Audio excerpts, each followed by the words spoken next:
নমস্কার, Ramakrishna TV YouTube চ্যানেলের পক্ষ থেকে সকল মা, বাবা, দাদু, দিদা, ঠাকুমা, ঠাকুর দাদাদের জানাই অনেক অনেক ভালোবাসা, প্রীতি ও আন্তরিক শুভেচ্ছা। সবাই ভালো আছেন, ভালো থাকবেন। আমি আবারও চলে এসেছি শ্রী শ্রী রামকৃষ্ণ মিশনের স্বামী জ্যোতিষানন্দ মহারাজজির লেখা ধ্যান ও আধ্যাত্মিক জীবন সম্পর্কে আলোচনা করতে। আমরা আজকে আলোচনা করব ভেতরের স্ফিংস। আমরা কিন্তু জানি না এই স্ফিংস শব্দের অর্থ কি। এই শব্দটি আমার কাছেও কিন্তু অজানা। তো চলুন এই অজানা অর্থ, এই যে ভেতরের স্ফিংস, এই স্ফিংস শব্দটির অর্থ বিষয় আমাদের কাছে স্বামী জ্যোতিষানন্দ মহারাজজি কি বিশ্লেষণ করেছে তা জেনে নিই। তাই আজকের আলোচনা হবে ভেতরের স্ফিংস। জীববিজ্ঞানের অস্তিত্বের জন্য সংগ্রাম এবং যোগ্যতমের উদ্বর্তন আধ্যাত্মিক জগতের ক্ষেত্রেও ভালোভাবে প্রযোজ্য। পশু জগতে পশুরা পরস্পর লড়াই করে, নিম্ন স্তরের মানুষের ক্ষেত্রে মানুষে মানুষে লড়াই করে, আর যারা বলবত্তর তারাই কেবল বেঁচে থাকে। আধ্যাত্মিক জগতে সংগ্রাম মানুষে মানুষে নয়, মানুষের নিম্ন প্রকৃতির সঙ্গে উচ্চ প্রকৃতির। আমরা সকলেই এই বিষয়ে অবহিত, কিভাবে আমাদের উচ্চ প্রকৃতি ও নিম্ন প্রকৃতি ক্রমাগত লড়াই করে চলেছে আর আমাদের জন্য অনন্ত দুঃখ কষ্ট নিয়ে আসছে। এটা কিন্তু একদম বাস্তব, একদম সত্যি কথা তুলে ধরেছেন স্বামী জ্যোতিষানন্দ মহারাজজি আমাদের কাছে। তো চলুন এবার আমরা আলোচনায় আসি, এই স্ফিংস কথাটির অর্থ কি। গ্রিক পুরাণে স্ফিংস হলো, মানে এই শব্দটির অর্থ হলো সিংহ শরীর ও নারী মুন্ড বিশিষ্ট এক দানব। লোকে বলে থিবসের স্ফিংস সেখানকার অধিবাসীদের একটা ধাঁধার বিষয় ভাবতে বলতো। তার সঙ্গে সে এক কঠিন শর্ত আরোপ করত, যে সঠিক উত্তর দিতে না পারবে তাকে মরতে হবে, আর যদি কেউ সঠিক উত্তর দিতে পারে তবে সে থিবসের সিংহাসনে বসবে। তার মানে এটা একটা ধাঁধার মতন ছিল।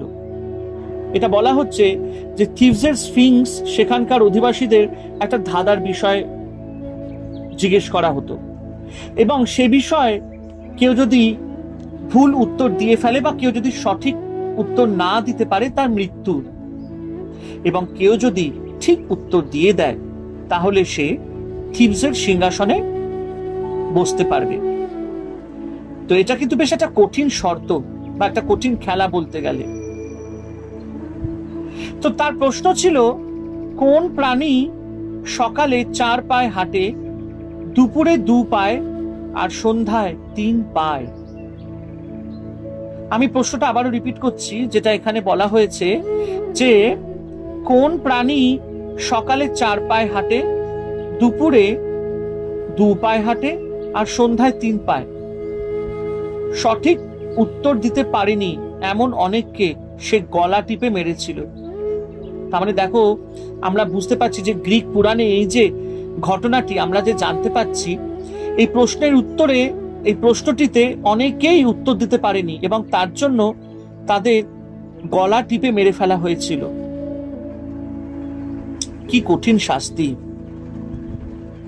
লোকে বলে ইউডিপাস ধাঁধার সঠিক উত্তরে বলল, শিশু অবস্থায় মানুষ 4 পায়ে হামাগুড়ি দেয়, পূর্ণ জীবনে 2 পায়ে সোজা হয়ে হাঁটে, আর বৃদ্ধ বয়সে একটি লাঠিও ব্যবহার করে। তাহলে দেখুন, ইউডিপাস এই ধাঁধার সঠিক উত্তর বলেছিল। সেই উত্তরটি আমি আরেকবার রিপিট করছি। শিশু অবস্থায় মানুষ 4 পায়ে হামাগুড়ি দেয়, পূর্ণ জীবনে 2 পায়ে সোজা হয়ে হাঁটে, আর বৃদ্ধ বয়সে একটি লাঠিও ব্যবহার করে।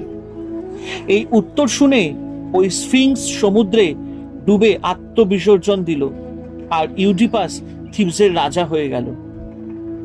কি সুন্দর গল্প, তাই না? তো দেখো প্রশ্নটিও তো সেরকমই ছিল যে কোন প্রাণী সকালে 4 পায়ে হাঁটে, দুপুরে 2 পায়ে আর সন্ধ্যায় 3 পায়ে। তো এইভাবে ইউডিপাস খুব সুন্দরভাবে বিশ্লেষণ করে এই প্রশ্নের উত্তর দিয়েছিলেন এবং সে থিবসের রাজ সিংহাসনে বসে গেল এবং ওই সময় স্ফিংস সমুদ্রে ডুবে আত্মবিসর্জন মানে আত্মহত্যা করলেন। মিশরীয় পুরাণে স্ফিংস সিংহ শরীর আর নরমুণ্ড বিশিষ্ট। তো দেখো গ্রিক পুরাণে স্ফিংস হলো সিংহ শরীর ও নারীমুণ্ড বিশিষ্ট এক দানব, আর মিশরীয় পুরাণে স্ফিংস হলো সিংহ শরীর আর নরমুণ্ড বিশিষ্ট। পরবর্তীকালের রোমক স্ফিংসের মুন্ড কখনো নরের কখনো বা নারীর হতো। তাই বলা যেতে পারে স্ফিংস নর ও নারী সকলেরই প্রতীক। সত্যই নর ও নারী আমরা সকলেই আশ্চর্য জীব। আমরা আমাদের চরিত্রে পশু ও মানব উভয় প্রকৃতি মিশিয়ে ফেলি। এই প্রকৃতিগুলোকেই আত্মাকে ঢেকে রাখে।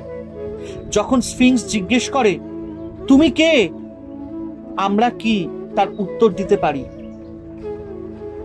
হ্যাঁ, যখন স্ফিংস জিজ্ঞেস করে তুমি কে, আমরা কি তার উত্তর দিতে পারি? যদি আমরা আমি সেই আত্মা বলে উত্তর দিতে পারি, তবে আমাদের মধ্যে যে স্ফিংস আছে তার মৃত্যু হবে, আর তখন আমাদের আত্মজ্ঞান মেশের প্রকৃত মানুষটির আত্মার অন্তরাত্মার আবির্ভাবের অনুভূতি হতে থাকবে, আর এই বিপরীত ভাবের মিলিত আশ্চর্য ব্যক্তিত্বটি যাবে লুপ্ত হয়ে। অপূর্ব লাগলো আজকে আমাদের এই টপিকটা নিয়ে আলোচনা করে। সত্যি আমারও কিন্তু জানা ছিল না এই ভেতরের যে স্ফিংস, মানে এখানে আমাদের মানুষের ভেতরের যে একটা স্ফিংস। হ্যাঁ, এই যে স্ফিংস কথাটার মানে হচ্ছে সিংহ শরীর বা নারীমুণ্ড বিশিষ্ট, বা রোম মিশরীয় পুরাণে অর্থাৎ হচ্ছে সিংহ শরীর বা নরমুণ্ড বিশিষ্ট। এই দুটির অর্থের বিষয়ে এত সুন্দর তাৎপর্য করা হয়েছে, আমরা কিন্তু বুঝতে পারলাম যে আমাদের ভেতরের স্ফিংসটা কি।